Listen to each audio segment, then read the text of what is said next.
அன்பு செல்லமே, உன்னிடம் இப்பொழுது எதுவும் இல்லாததினால் மற்றவர்கள் கூறும் அறிவுரையையும் மற்றவர்கள் எது பேசினாலும் அதை கேட்கக்கூடிய நிலையையும் நீ வந்துவிட்டாய் என்று கவலைப்படுகிறாய். மற்றவர்கள் தேவையில்லாமல் கூறும் மன பேச்சினால் மன வேதனை அடைகிறாய். என்னிடம் இப்பொழுது ஒன்றுமே இல்லை, அதனால்தானே எல்லாரும் எனக்கு அறிவுரை சொல்கிறார்கள், யாரென்று தெரியாதவர்கள் கூட என்னை கேவலமாக பார்க்கிறார்கள் என்று என்னிடம் கதறுகிறாய். இந்த அம்மாவை உனக்கு ஞாபகம் இருக்கிறதா? என்னுடைய ஞாபகம் இருந்தால் நீ கவலைப்படக்கூடாது. யார் அறிவுரை சொன்னால் என்ன, அதை நல்லதாக இருந்தால் ஏற்றுக்கொள், இல்லை என்றால் அதை காதில் வாங்காதே. உலக மக்களாகிய எல்லோரும் யார் எப்பொழுது கீழே சறுக்கி விழுவார்கள், நம் எப்பொழுது சந்தோஷப்படலாம் என்றுதான் நினைத்து கொண்டு இருக்கிறார்கள். அது உனக்கே தெரியும்.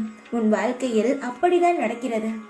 உனக்கு முன்பாக நல்லது சொல்வது போல் சொல்லிவிட்டு உனக்கு பின்பு உன்னை பற்றி கேவலம் கிண்டல், உன்னால் தான் உன் வாழ்க்கையே வீணாகி விட்டது, உனக்கு குடும்பமே நடத்த தெரியவில்லை என்று உனக்கு அறிவுரை சொல்கிறார்கள்.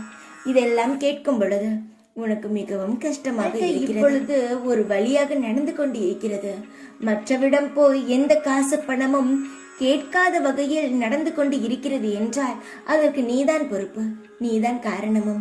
ஏனென்றால் உன்னுடைய சாமர்த்தியத்தால் தான் உன் குடும்பம் இப்பொழுது உன்னுடைய உழைப்பினால் சாப்பிட்டு கொண்டு இருக்கிறது. தங்கமே, யார் சொல்வதையும் கேட்காதே. எந்த ஒரு அறிவுரையாக இருந்தாலும் நல்லதாக இருந்தால் மட்டுமே ஏற்றுக்கொள். அந்த அறிவுரையே உனக்கு புண்படும் வகையில் இருந்தால் அதை ஏற்றுக்கொள்ளாதே. உன் மனதை எப்பொழுதும் தைரியமாக வைத்துக்கொள். மற்றவர்கள் சொல்வதினால் உன் மனதை நீ நோகடித்துக் கொள்ளாதே, சோர்ந்து போகாதே. நீ என்னை நினைத்து கொண்டே இரு. மறுகணம் உனக்கு நான் பதில் கூறுவேன். ஏதாவது ஒரு வழியில் நீ யாரிடமும் எந்த விஷயத்தையும் பகிர்ந்து கொள்ள வேண்டாம், என்னிடம் கூறு. நான் உனக்கு நிவாரணத்தை தருகிறேன். ஒரு பொழுதும் யாரிடமும் எதையும் எதிர்பார்க்காதே. நான் இருக்கிறேன் உனக்கு. யாரிடமும் எதையும் எதிர்பார்க்காத பொழுதே உன்னை இவ்வளவு கேவலமாக பேசுகிறார்கள். யாரையாவது நீ நாடி வாழ்ந்தால் எப்படி பேசுபவர்கள் என்று பார்த்துக்கொள்.